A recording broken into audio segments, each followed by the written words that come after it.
Hello guys. So நம்ம இந்த வீடியோவில் எதை பற்றி பார்க்க போகிறோம் அப்படின்னா யூஸ் ரிலேஷன்ஷிப்ங்கிற ஃபங்க்ஷனை பற்றி பார்க்க போகிறோம்.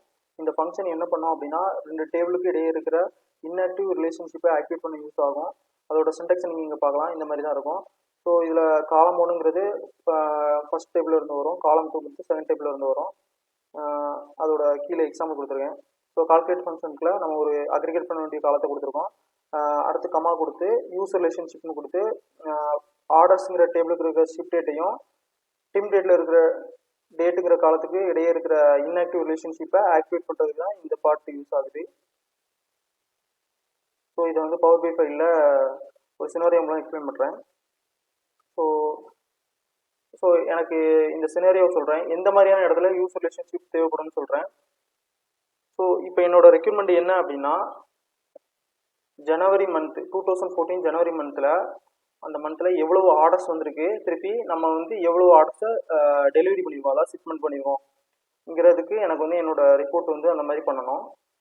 ஸோ இந்த மாதிரியான சினாரியோவில் வந்து நம்ம வந்து கண்டிப்பாக டேட் டேபிள் வந்து கிரியேட் பண்ண வேண்டியிருக்கும். அதை டிம் டேபிள்னு சொல்லுவாங்க. ஸோ அது வந்து நம்ம எப்படி கிரியேட் பண்ணலாம் அப்படின்னா கேலண்டர் அடுத்து கேலண்டர் ஆட்டோங்கிற ஃபங்க்ஷன் வச்சு நம்ம கிரியேட் பண்ணலாம். ஸோ அதுக்கு வந்து நீங்கள் என்ன பண்ணணும்னா மாடலிங் போயிட்டு நியூ டேபிளுங்கிறத கிளிக் பண்ணுங்க.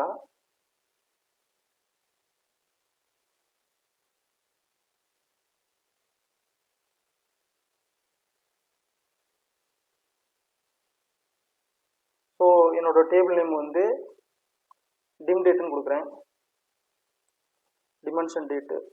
ஸோ டிம் டேட்னு கொடுத்துட்டு நம்ம வந்து கேலண்டர் அடுத்து கேலண்டர் ஆட்டோங்கிற ரெண்டு ஃபங்க்ஷன் வச்சு நம்ம பண்ணலாம். ஸோ நான் இங்கே வந்து கேலண்டர் இந்த டெமோவில் வந்து நான் கேலண்டருங்கிற ஃபங்க்ஷன் யூஸ் பண்ணுறேன். ஸோ கேலண்டர் கொடுத்துட்டு ஸ்டார்ட் டேட் வந்து நம்ம கொடுக்குறதான். ஸோ நான் இங்கே வந்து டேட்டுங்கிற ஃபங்க்ஷனை யூஸ் பண்ணி ஸ்டார்ட் டேட் கொடுக்குறேன். இயர் வந்து 2014 கொடுக்குறேன். மந்த் வந்து ஃபர்ஸ்ட் மந்த் ஜனவரி, டேட் வந்து ஃபர்ஸ்ட் டே.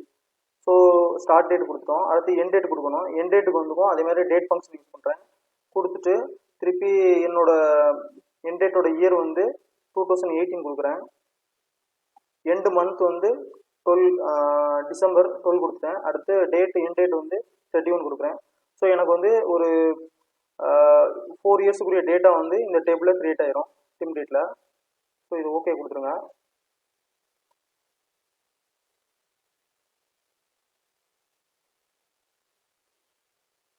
ஸோ இந்த டேட்டா வந்து நீங்கள் இங்கே பார்க்கலாம். ஸோ இதை நான் கிளிக் பண்ணேன்னா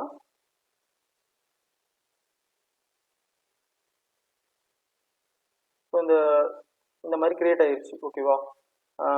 ஃபஸ்ட்டு இந்த மாதிரி நீங்கள் பார்த்துக்கோங்க.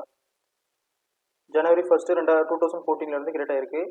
ஸோ அடுத்து நான் என்ன பண்ணுறேன் அப்படின்னா என்னோட இந்த டிம் டேட் டேபிளை வந்து நான் டேட் டேபிளாக கன்வெர்ட் பண்ணுறேன். ஓகேவா? ஸோ நீங்கள் இங்கே பார்க்கலாம் டேட் இருக்குது, அடுத்து டேட் ஹைரார்க்கிலாம் கிரியேட் ஆகிருக்கு. ஸோ நான் இதை வந்து நான் வந்து என்னோட டேட் கீயை யூஸ் பண்ண போகிறேன். எல்லா டேபிளையும் என்னோட டேட்டா மாடலில் மல்டிபிள் டேபிள்ஸ் இருந்துச்சுன்னா இதை வச்சு தான் டேட் காலத்தை ஃபுல்லாக இதை வச்சு தான் கனெக்ட் பண்ணுவேன். ஸோ இதை கிளிக் பண்ணிவிட்டு அடுத்து டேபிள் டூல்ஸ் போயிட்டு மார்க்கர்ஸ் டேட்டா டேபிள்ங்கிறத கொடுத்தீங்க அப்படின்னா இந்த டேபிளை வந்து டேட் டேபிளை அதை கன்சிடர் பண்ணிக்கணும் பவர் பி. ஸோ நம்ம அந்த மாதிரி கொடுத்து முடித்த உடனே என்ன ஆகும் அப்படின்னா ஸோ இதிலே சொல்லும் அந்த டேட் டேபிள்ஸ் இருக்க ஃபில்டிங் ஃபங்க்ஷன்ஸ், அதாவது அந்த ஹைரார்க்கியில் என்ன ரிமூவ் ஆயிரும். ஸோ நீங்கள் இப்போ பார்க்கலாம், இப்போ டேட் ஹைரார்க்கி இருக்குது. அடுத்து நம்ம இதை வந்து டேட் டேபிளாக கன்வெர்ட் பண்ண உடனே இந்த ஹைரார்க்கிலாம் கூட போயிடும். நான் போயிடுச்சா? ஸோ நம்ம வந்து இந்த டேட் காலத்தில் தான் நான் வந்து மற்ற டேபிள் கூட கனெக்ட் பண்ணுறதுக்கு யூஸ் பண்ண போகிறேன். ஸோ இதை நான் அதே மாதிரி என்னோட டேஷ்போர்டில் இதை தான் நான் வந்து ஸ்லைசராகவும் யூஸ் பண்ணுவேன் டேட்டுக்கு. ஸோ ஃபஸ்ட்டு மாடலிங் பண்ணுவோம். இதை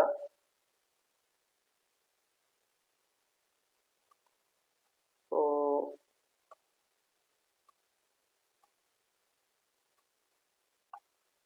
ஃபஸ்ட்டு வந்து என்ன பண்ணுறேன் அப்படின்னா இந்த டேட்டையும் ஆர்டர் டேட்டையும் கனெக்ட் பண்ணுறேன்.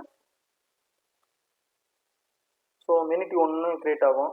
ஸோ எதுக்கு அப்படின்னா நமக்கு இந்த டிம் டேட்டில் இருக்கிற டேட் வந்து யூனிக்காக இருக்கும், அதில் வந்து டூப்ளிகேஷனே இருக்காது. ஆனால் அதே நேரத்தில் நமக்கு வந்து ஆர்டர்ஸில் இருக்கிற ஆர்டர் டேட் வந்து டூப்ளிகேட்டாக இருக்க வாய்ப்பு இருக்குது. அதனால தான் 1 to மினி கிரியேட் ஆகிருக்கு. ஓகேவா? ஸோ அடுத்து வந்து என்ன அப்படின்னா இன்னொரு சினாரியோ ஸோ இந்த ரிலேஷன்ஷிப் வச்சு நான் என்ன பண்ணலாம், நான் கால்குலேஷன் பண்ணும்போது இந்த ரிலேஷன்ஷிப் தான் ஆக்டிவில் இருக்கும். ஸோ டிஃபால்ட்டாக என்ன ஆகும் அப்படின்னா, நான் என்னையால் அந்த ஃபஸ்ட்டு மந்த்தில் இருக்கிற ஆர்டர் எவ்வளோ ஆர்டர்ஸ் வந்திருக்குன்னு நான் கால்குலேட் பண்ண முடியும். ஸோ அதே மாதிரி எனக்கு என்ன தேவை அப்படின்னா, ஃபஸ்ட்டு மந்த்தில் எவ்வளவு டெலிவரி ஆயிருக்கு, எவ்வளவு ஷிப்பிங் ஆயிருக்கு அப்படிங்கிறதே கண்டுபிடிக்கணும். ஸோ அந்த கால்குலேஷனுக்கு எனக்கு என்ன தேவைப்படும் அப்படின்னா, இந்த ரிலேஷன்ஷிப் எனக்கு தேவைப்படும். அதாவது டேட்டுக்கும் ஷிப் டேட்டுக்கும் உள்ள ரிலேஷன்ஷிப் எனக்கு தேவைப்படும். ஸோ அதனால் நான் வந்து அந்த ரெண்டையும் கனெக்ட் பண்ணுறேன்.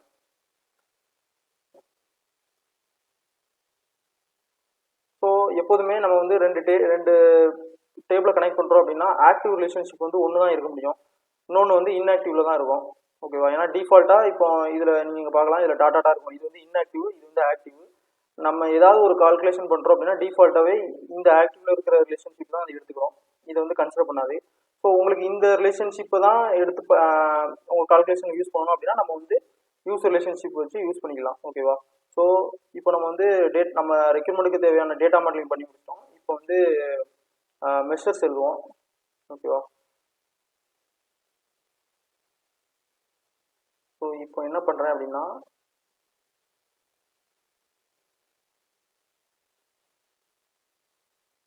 ஸோ இப்போ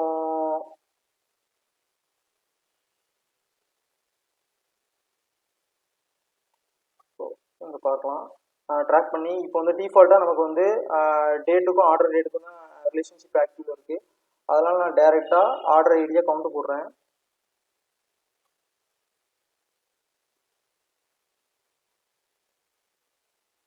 ஓகே, ஸோ இதை வந்து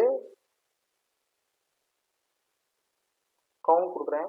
ஸோ எனக்கு அந்த ஃபஸ்ட் மந்த்தில் எனக்கு இவ்வளவு 79 ஆர்டர்ஸ் வந்திருக்கு. ஸோ நீங்கள் பார்க்கலாம் 79 ஆர்டர்ஸ் வந்திருக்கு. ஸோ அதே நேரத்தில் எனக்கு வந்து அந்த ஃபஸ்ட் மந்த்தில் இப்போ 79 வந்திருக்கான், 79மே எனக்கு வந்து ஷிப்மெண்ட் ஆகிருக்காது. நீங்கள் இப்போ இந்த டேட்டாவை கீழே பாருங்கள். ஸோ 27th ஆர்டர் ஆகிருக்கு, ஆனால் நம்ம டெலிவரி பண்ணது பிப்ரவரி 7 தான் டெலிவரி பண்ணியிருக்கோம். இப்போ இந்த லாஸ்ட் 4 ஆர்டர்ஸுமே நம்ம வந்து பிப்ரவரி மந்த் தான் செலக்ட் பண்ணியிருக்கோம், டெலிவரி ஆகிருக்கு. அப்போ நமக்கு வந்து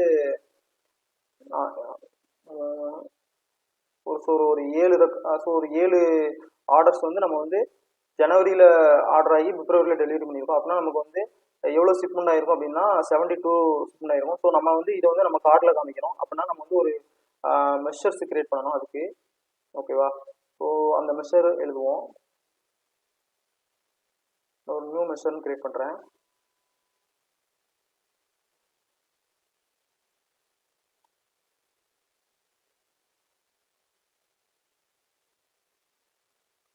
ஸோ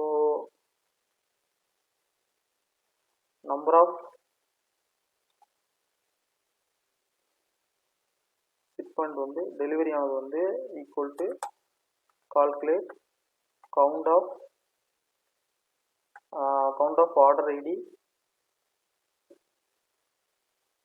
இப்போ இதில் வந்து நம்ம வந்து ரிலேஷன்ஷிப்பை வேறு ரிலேஷன்ஷிப்பை யூஸ் பண்ண போகிறோம். அதனால் நான் ரிலேஷன்ஷிப் வந்து மாற்றி விட போகிறோம். அதனால் யூஸ் ரிலேஷன்ஷிப் யூஸ் பண்ணிவிட்டு காலம் 1 நேம் 1ங்கிறதுல நம்ம எப்பவுமே கொடுக்கணும். என்ன கொடுக்கணும் அப்படின்னா, மெனி எந்த டேபிள் இருக்குதோ அந்த டேபிளில் இருக்கிற காலத்தை யூஸ் பண்ணணும். ஸோ நம்ம இங்கே மெனி வந்து எங்கே கிரியேட் ஆகிருக்கும் அப்படின்னா, ஸோ இங்கே மாடல் வியூவில் காமிக்கிறேன். ஸோ காலம் 1ல் வந்து மெனி வந்து எங்கே இருக்குது அப்படின்னா, மெனி டேபிள் ஆர்டர்ஸில் தான் இருக்குது. 1 தான் டேட் டேபிள் இருந்து வருது. ஸோ நான் வந்து ஃபஸ்ட்டு வந்து எதை மென்ஷன் பண்ணணும் அப்படின்னா, ஷிப் டேட்டுங்கிறத மென்ஷன் பண்ணணும். நீங்கள் மாற்றி கொடுத்தாலுமே ரிவர்ஸில் கொடுத்தாலுமே பவர் வியூ வந்து டிஃபால்ட்டாக ஸ்வாப் பண்ணிடும். நீங்கள் ஆர்டர் வந்து அது மாற்றிக்கிறோம். நம்ம கொடுக்கறதே ஃபஸ்ட்டு கரெக்டாக கொடுப்போம். மெனியில் இருக்கிறது வந்து ஷிப் டேட் தான்.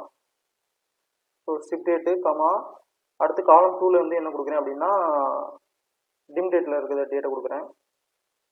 ஸோ டிம் டேட்டில் இருக்கிற டேட்டை கொடுத்தாச்சு. ஸோ அவ்வளோதான். ஸோ இதை ஓகே கொடுத்துருங்க. இப்போ நம்ம வந்து ஷிப்மெண்ட்டுக்கு மட்டும் இப்படி மெஷர் எழுதுனா போதும்.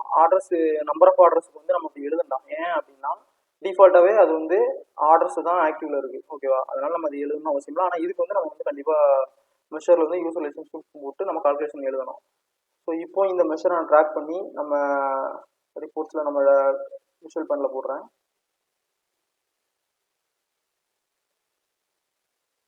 ஸோ ஷிப்மெண்ட் ஆனது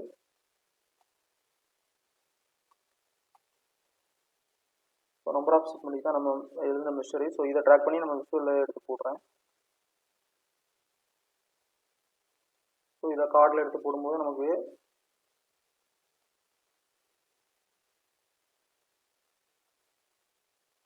ஓகே இது ஏன் வரல அப்படின்னா நம்ம அந்த டேட்டு நம்ம வந்து ஸ்லைஸராக நம்ம இன்னும் டேட்டை யூஸ் பண்ணல.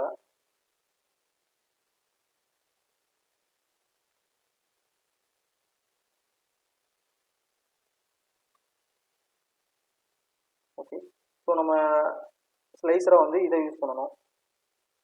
டிம் டேட்டில் வச்சுருக்க டேட்டை யூஸ் பண்ணுவோம். ஸோ நீங்கள் இங்கே பார்க்கலாம். இப்போ வந்து ஆஸ் ஆஃப் நவ் ரெண்டுமே சேமாக தான் இருக்குது.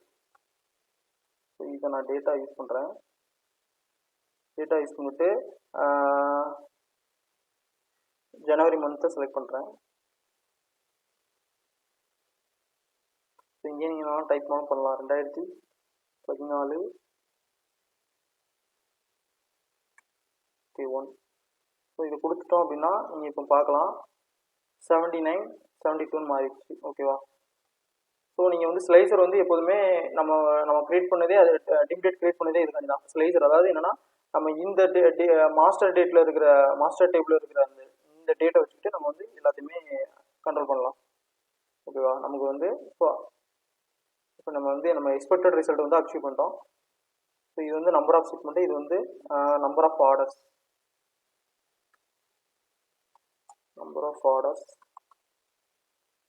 ஓகே நீங்கள் பார்க்கலாம். ஸோ இதுதான் இந்த மாதிரியான சினாரியோவில் தான் நம்ம வந்து யூஸ் ரிலேஷன்ஷிப் யூஸ் பண்ணோம். ஓகேவா?